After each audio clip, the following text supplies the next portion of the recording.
So the Denver Nuggets. The Denver Nuggets finished second, I think, in the West. They finished first last year when they won it all, but I predict they're gonna win it again this year because they can play complete team ball as well as defense. Sitting here watching Jokic, it's very hard to stop Jokic. It's hard to stop him because he can pass, he can rebound, he can score.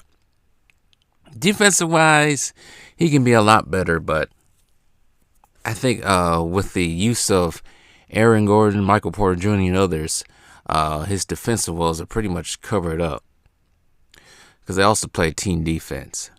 And also another reason why they win, because they had, like I said, Aaron Gordon, Michael Porter Jr. Aaron Gordon likes to cut a lot, gets the rebounds, does the dirty work, and also let's not forget Jamal Murray, who is very crucial to this team. So recently he has said, reading this article of NBA Analyst Network, Jamal Murray makes bold statement about NBA duos. In this article, he says, let's get down to the nitty gritty of this. When in a recent interview with Michael Scott of Hoops Hype, Murray revealed that he believes Jokic and himself are the best duo in the NBA today. And you know what? You can't really argue with that. You can't. Here's why he says this. If you want me to rank where I think we're the best duo, I think they're in a bigger market. People have more interest in LeBron and AD in LA. You're right about that. Or what Damian Giannis could be.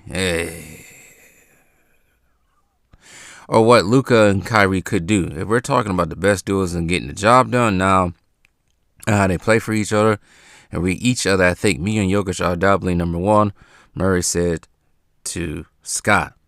You know what? Like I said, I have to agree with them. They're the ones getting it done. Everybody else is just, flopping in the wind. One team hoping they can get 74 calls by the first half to get to the playoffs. The other one don't know what they're doing. And I did have to say, Luka and Kyrie, that looked like one that might be a crucial one, a very dangerous one come playoff time, hopefully. There's article going on to say that's certainly a bold take for Murray, but his assessment isn't far off. LeBron James and AD are the only pair that mentioned who have what Jokic and Murray have in championship, which is true. Can't count Giannis because I guess they count Dame as part of that. Dame does not have one. While they aren't garnering as many headlines as some of their counterparts, Murray and Jokic continue to get the job done on the court. The Nuggets have finished tied for first in the Western Conference this season, losing out the tiebreaker and getting a number 2 seed behind the OKC Thunder. Murray's claim to be the best duo could certainly be put to the test during the 24 playoffs. There's a chance they meet in the first round. James Davis and the Los Angeles Lakers, which I think they'll destroy. A meeting with Luka and Kyrie in Dallas could occur in the Western Conference Finals. Could both teams advance that far? Mavericks got to get past the Clippers first, a team they have not been able to get past yet.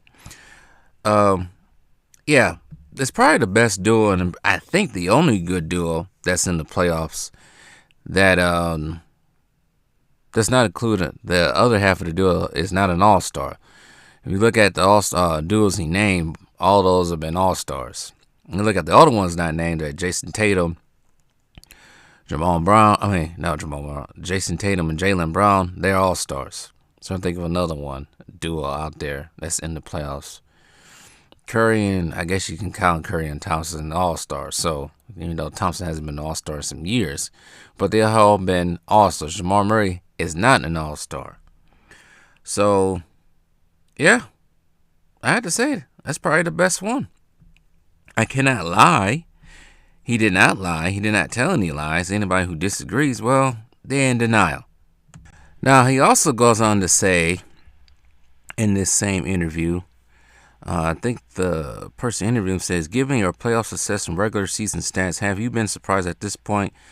You haven't been an all-star yet and feel a certain way about it?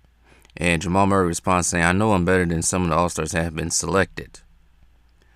Well, here's the problem with that. Here's the problem with that. I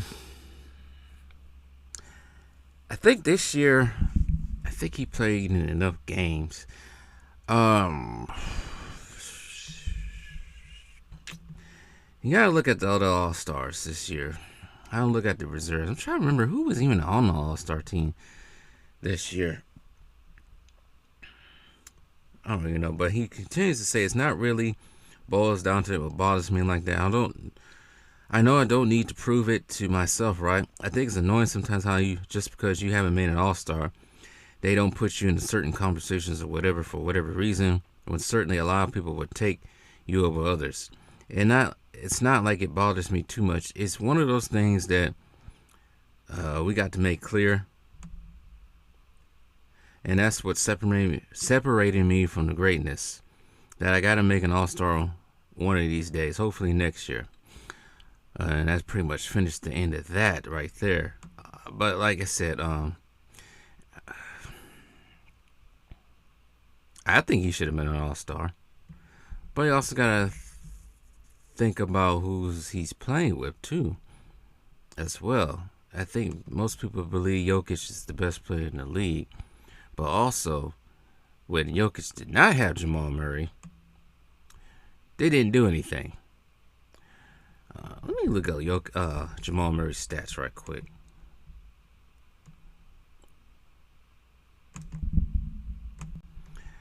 Yeah, for this year, he's averaging in 59 games. That's also another part.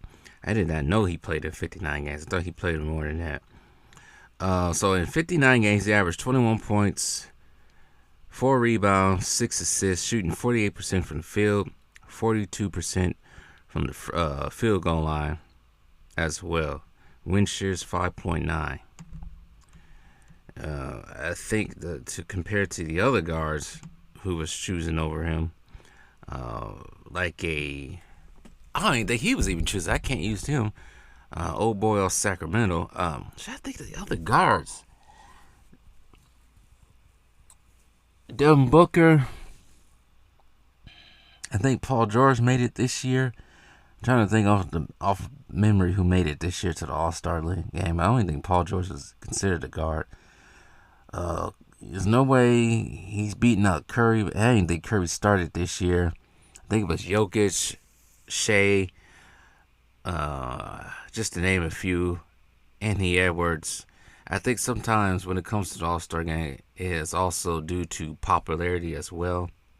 And Jamal Murray's name is just not one of those names that rings a bell to, casuals, And his numbers don't really reflect upon a all-star.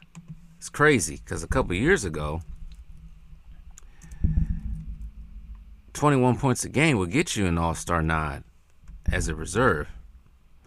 But not these days because everybody's numbers have been inflated. I think sometimes they look at numbers, how they affect the game as well. But I also think he affects the game very well because he does hit crucial shots when needed for the Nuggets when they get in the bind. Compared to someone like Anthony Edwards, 25 points a game, almost 26, 5 rebounds, 5 assists. He does beat Anthony Edwards in the assist total.